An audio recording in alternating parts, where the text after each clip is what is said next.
ప్రపంచ చరిత్రలో ఒక ప్రాధాన్యత కలిగిన అంశం తమిళనాడు కోస్తా తీరంలో బయటపడింది. వేల సంవత్సరాల నాటి అతి ప్రాచీన తమిళ నగరం ఒకటి మున్నీటిలో ప్రచ్ఛన్నంగా ఉండిపోయింది ఇన్నాళ్లుగా. బంగాళాఖాతంలో మునిగిపోయిన ఆ నగరం వయసు ఇతమిద్ధాంతంగా ఇంత అని నిర్ధారించలేదు. కానీ పురాతత్వ పరిశోధకుల అంచనాల ప్రకారం దాని వయసు సుమారుగా 15,000 సంవత్సరాలకు పైమాటే. చెన్నై మెరీనా బీచ్కు సమీపంలోని సముద్ర జలాల్లో మునిగి ఉన్న ఆ నగరం తమిళ చరిత్రనే కాదు, ప్రపంచ చరిత్రను కూడా సరికొత్తగా ఆవిష్కరించగలదని భావిస్తున్నారు. 11,000 సంవత్సరాల జెరికో అనే ప్రాచీన నగరం ఒకటి ఇజ్రాయిల్ పాలస్తీనా వద్ద ఉంది. ప్రపంచ ప్రాచీన నగరంగా దానికి గుర్తింపు ఉంది. అదేవిధంగా 15,000 సంవత్సరాల చరిత్ర కలిగిన ఒక నగరం బంగాళాఖాతం తీరంలో ఉండేదని, ప్రాచీన తమిళులు ఇక్కడ నివసించారని పరిశోధకులు అభిప్రాయపడుతున్నారు. చెన్నైలోని national institute of ocean technology తన పరిశోధనలో భాగంగా తమిళనాడు కోస్తా తీరంలో బంగాళాఖాతంలోకి 2 పరిశోధన నౌకల్ని పంపింది. సాగర్ తార, సాగర్ అన్వేషిక అనే ఆ 2 ఓడలు సముద్ర పరిశోధనలకు నిర్దేశించినవి. సముద్రం అడుగున లోతట్టు తలం వరకు అవి పరిశోధిస్తూ ఉంటాయి. అక్కడ మట్టిని తవ్వి మరీ పరిశోధనలు చేస్తాయి. ఇందుకోసం ఆధునిక సాంకేతికతను వినియోగిస్తున్నారు. అలా 2019లో అవి తమ పరిశోధనను ప్రారంభించాయి. పుదుచ్చేరి, నాగపట్నంల మధ్యనున్న పూంపుహార్ వరకు అవి ప్రయాణించాయి. పూంపుహార్ ఇప్పుడు మైలాదుతరై జిల్లాలో ఉన్న ఒక సాధారణ నగరం. వేల సంవత్సరాల క్రితం ప్రాచీన తమిళ ప్రజలు నివసించిన ప్రాంతంగా పూంపుహార్ ప్రసిద్ధి. సాగర్ తార, సాగర్ అన్వేషికలు పూంపుహార్ నుంచి బయలుదేరి సముద్రం లోపలి వరకు వెళ్లిన తర్వాత సముద్ర తలాన్ని సుమారుగా 40 నుంచి 50 కిలోమీటర్ల పరిధిలో మ్యాపింగ్ చేశాయి. నీటి ఉపరితలం కింద ఉన్న వాతావరణాన్ని స్కాన్ చేశాయి.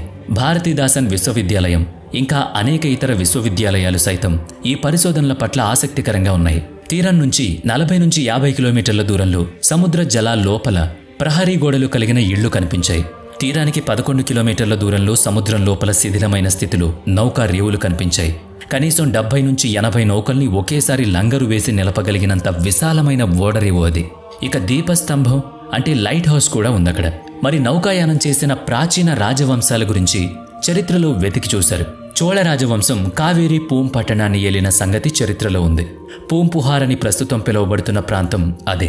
ఆనాడు నగరం సముద్రంలో మునిగిపోయిందని చెప్తారు. ఆనాటి చరిత్రకు ఈనాడు ఆధారాలు లభించాయి. తమిళ మహారచనలైన శిలప్పాదిగారం, అకననూర గ్రంథాల్లో పూంపుహార్ గురించి ప్రస్తావన లభించింది. ఆ రచనల్లోని కావేరీ పూం పట్టణం పేరుకు కావేరీ నది సముద్ర సంగమ ప్రాంతమని అర్థం. సరే, ఇప్పుడు భారతీదాస్ విశ్వవిద్యాలయాల పరిశోధకులు ప్రాధాన్యమిస్తున్న విషయం అది కాదు. ఏనాడు సముద్ర జలాల్లో మునిగిపోయిన నగరం అంటే సముద్ర మట్టాలు పెరిగాయని అర్థం. అది కూడా మనకు తెలుసు. భూతాపం పెరగడం మూలంగా ధ్రువ ప్రాంతాల మంచు క్రమంగా కరుగుతూ సముద్ర జలాల్లో కలుస్తున్నాయని, ఫలితంగా సముద్ర జలమట్టాలు పెరిగి తీర ప్రాంతాలు నీట మునుగుతున్నాయని, రాబోయే దశాబ్దాల్లో కొన్ని నగరాలకు నగరాలే మునుగుతాయని కూడా తెలుసుకున్నాం. 15,000 సంవత్సరాల క్రితం ముందునాటి కావేరీ పూం పట్టణం కడలిలో కలిసిపోయిందన్నది గడిచిన చరిత్ర. ఆ చరిత్ర ప్రాచీనతను నిర్ధారించుకోవడం ప్రస్తుత పరిశోధన లక్ష్యం. ప్రస్తుతం పూంపుహార్, పుదుచ్చేరి, కరైకల్, నాగపట్టణం నగరాలు తీరం వెంబడే సముద్ర మట్టానికి సమానమైన ఎత్తులో ఉన్నాయి. 100 ఏళ్ల క్రితం ఆ సముద్ర మట్టం మరింత దిగువకు ఉండేదట. 2000 ఏళ్ల క్రితం మరింత దిగువకు ఉండేదట. మరింత కాలం వెనక్కి వెళితే అవి మరింత లోతులో ఉండేవని అర్థం చేసుకోవచ్చు. అంటే ఆనాటి నగరాలు కూడా అంతే లోపలికుండేవని అర్థం. 15,000 సంవత్సరాల క్రితం అవి ఇంకెంత లోతట్టు ప్రాంతాల్లో ఉండాలో ఒక్కసారి ఆలోచన చేయండి. పరిశోధకులు అదే పని మీద ఉన్నారిప్పుడు. డీప్ సీ రీసెర్చ్ జరుగుతోంది కనుక మరిన్ని వివరాలు తవ్వకాల్లో త్వరగా బయటపడొచ్చు. మనకు 15,000 సంవత్సరాల గతం అంటే అదేం చిన్న విషయం కాదు. మన జాతి చరిత్రకు, వికాసానికి సంబంధించిన విషయం అది. అసలు ప్రాచీనత అనేది ఎలా నిర్ణయించబడిందో తెలుసా? ఆనాటి పాత్రలు, మట్టి కుండలు, అలంకరణ సామాగ్రి, జంతువుల రేఖా చిత్రాలు, పూసలు, ప్రాచీన లిపి, ఖగోళ చిత్రాల గీతలు, బొమ్మలు, శిలాజాలుగా మారిన ఆనాటి కీటక, జంతు, వృక్ష జాతుల అవశేషాలు, ఇంకా అటువంటివి దొరికినప్పుడు వాటిని ఏ కాలంలో ఉపయోగించి ఉన్నారన్న దానిపై ఇప్పటికే ఉన్న సమాచారంతో పోల్చి కార్బన్ డేటింగ్ చేసి ప్రాచీన చారిత్రక రచనల్లోని ప్రస్తావనలతో సరిచూసి ఒక అంచనాకు వస్తారు. అలా ఇజ్రాయిల్ పాలస్తీనాల జెరికో నగరం 11,000 సంవత్సరాల ప్రాచీనత కలిగిందిగా పురాతత్వ పరిశోధనలు గుర్తించాయి. నగర సంస్కృతికి ఆ ప్రాచీన దేశాలే తొలి అడుగులు వేశాయని చెప్తున్నారు.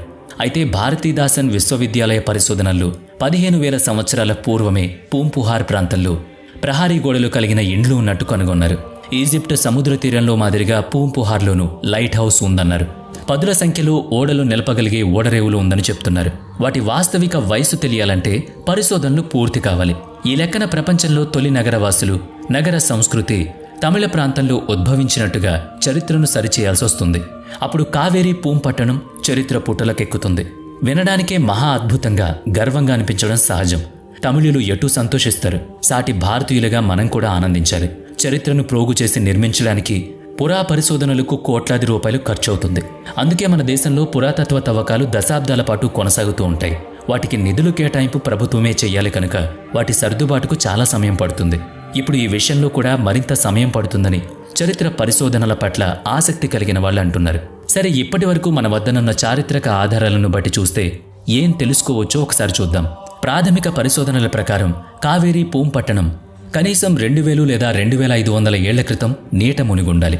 తమిళ మహాకావ్యం శిలప్పదిగరం తమిళ సంఘం కాలంలో రచించబడింది. అందులో ఈ పట్టణ ప్రస్తావన ఉంది.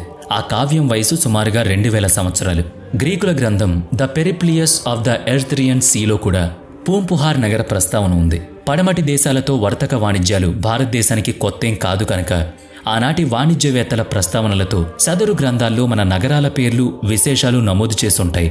కావేరీ పూంపట్టణాన్ని సందర్శించిన బౌద్ధ సన్యాసి బుద్ధదత్త రచనల్లోనూ నగర విశేషాలు లభిస్తున్నాయి. ప్రస్తుతం కావేరీ నదిలో నీటి మట్టం చెప్పుకోదగ్గ స్థాయిలో లేదు. అయితే బుద్ధదత్త రచనల్లో కావేరీ నది స్ఫటికమంత తేటగా ఉందని ప్రశంసించడం చూడొచ్చు. ఇది 2000 సంవత్సరాల నాటి మాట. తంజావూరు కావేరీ తీరనగరమని మీకు తెలుసు. కరికాలుని పరిపాలనా కాలంలో చోళరాజులకు తంజావూరు ముఖ్య పట్టణంగా భాసిల్లింది. అప్పట్లో కావేరీ పూంపట్టణం పట్టినంపాకం, మరువూర్పాకం అనే 2 ప్రాంతాలుగా ఉండేదని చరిత్ర చెప్తోంది. రెండిటిలో మరువూర్పాకం బంగాళాఖాతం తీరానికి సమీపాన ఉండేది. ఆ 2 నగరాలను వేరు చేస్తూ పెద్ద తోట ఉండేది. ఆ 2 నగరాల్లోనూ పూరి గుడిసెలు కాదు, అంతస్తులు, భవనాలు ఉండేవి. చోళనాడుకు సంబంధించి వివిధ పతాకాలు ఆ భవనాల మీద రెపరెపలాడేవి. వాణిజ్య వసారాల కోసం నగరంలో బస చేసిన ఈజిప్ట్, గ్రీక్ వ్యాపారుల నివాస భవనాల మీద వారి వారి దేశాల జెండాలు ఎగిరేవి. ఇంతకీ బుద్ధదత్తుని రచనను బట్టి తెలుస్తుంది ఏంటంటే, ఇతర జాతుల పట్ల సహనం, పరస్పర గౌరవాలు ఉండేవని, వారి వారి ఆచారాలు, సాంప్రదాయాల పట్ల ఆదరణ ఉండేదని అర్థమవుతోంది. అంటే ప్రాచీనులు అనగానే ఏదో గాలికి ధూళికి జీవించేసిన వాళ్ళు కాదు, మనకంటే ఉత్తమమైన నాగరికత కలిగిన సభ్య సమాజవాదులు వాళ్ళు. పరస్పర గౌరవాలు ఇచ్చిపుచ్చుకోవడానికి న్యాయమైన వ్యాపార వాతావరణం ఉండేవని, పొరుగు దేశం వాళ్ళు కదా దోచుకుందామనే భావన ఉండేది కాదని ఈ విషయాలే మనకు చెప్తున్నాయి. తీరానికి దూరంగా ఉన్న పట్టణ పాకల్లో రాజకుటుంబాలు నివసించేవి. వైద్యులు, సైనికాధికారులు కూడా అక్కడే నివాసం ఉండేవారని, నగరంలో రాజుల ఉద్యానవనాలు ఉండేవని ఆ రచన ద్వారా తెలుస్తోంది. ఇవన్నీ 2000 సంవత్సరాల నాటి గ్రంథాల్లోని వివరణాత్మక వర్ణనలు. ఇప్పుడు ఇవన్నీ మనం గుర్తు చేసుకుంటున్నాం కదా. ఒకసారి తాజా సముద్ర పరిశోధన వద్దకు వెళ్ళొద్దాం. ఇంతవరకు చరిత్ర రచనలుగా చెప్పుకున్న ప్రాంతాల, నివాసాల, వ్యాపార స్థలాల వర్ణనలతో సరిపోతున్న నగర శిథిలాలు పూంపుహార్ తీర సముద్ర జలాల దిగువన విశ్రాంతి తీసుకుంటూ ఆనాటి నాగరికతల ఆనవాళ్లుగా నిలిచిపోయాయి. తమిళనాట పలు విశ్వవిద్యాలయ పరిశోధకులు కావేరీ పూంపట్టణ ప్రాచీనత, ఉనికి, వికాసాల చరిత్రను అధ్యయనం చేసే పనిలో ఉన్నారిప్పుడు. ఈ మధ్యలో కోవిడ్ మహమ్మారి కారణంగా చాలా కాలం పరిశోధనలు నిలిచిపోయాయి. 2023 నుంచి తిరిగి వాటిని కొనసాగిస్తున్నారు. ఇంతకీ అంతటి మహానగరం సముద్రంలో ఎలా మునిగిపోయిందన్నది తెలుసుకోకుండా వీడియో ముగిస్తే అసమంజసంగా ఉంటుంది. అసమగ్రతను తొలగించడం కోసమే కదా మన ఈ పరిశోధన. కావేరీ పూంపట్టణం సునామీ కారణంగా జల సమాధి అయిందని పరిశోధకులు చెప్తున్నారు. సుప్రసిద్ధ తమిళ కావ్యం మణిమేఖలైలో కడలి తరంగాలు నగరాన్ని మింగేశాయని, సముద్రం నగరాన్ని తన గర్భంలో దాచుకుందని చెప్పబడింది. ప్రజల్లో అవినీతి, దుష్ప్రవర్తన పెరిగిపోవడంతో సముద్రుడు వాళ్ళని శిక్షించాడని అందులో ఉంది. దురాశ, మోసం పేరుకుపోవడంతో ప్రక్షాళన జరిగిందని ఉంది.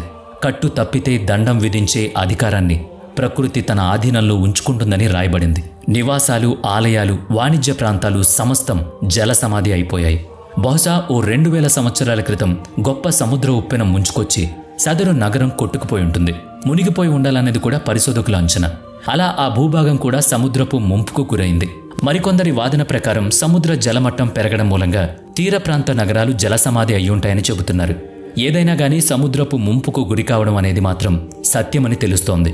పూంపుహార్ చరిత్ర జలసమాధి నుంచి వెలుపలికి వచ్చి ప్రపంచ నాగరికతల చారిత్రక ఆవిర్భావ, వికాసాల ప్రాచీనతలను సరికొత్తగా ప్రకటిస్తుందని ఆశిద్దాం. తమిళ సోదరులకు, భారతీయులకు ఇది ఒక ఉత్సాహాన్ని అందిస్తుందని, చరిత్ర పరిశోధనలకు సరికొత్త ఊపునిస్తుందని కోరుకుందాం. మరి దీనిపై మీ అభిప్రాయం కూడా మాతో పంచుకోమని కోరుకుంటున్నాం.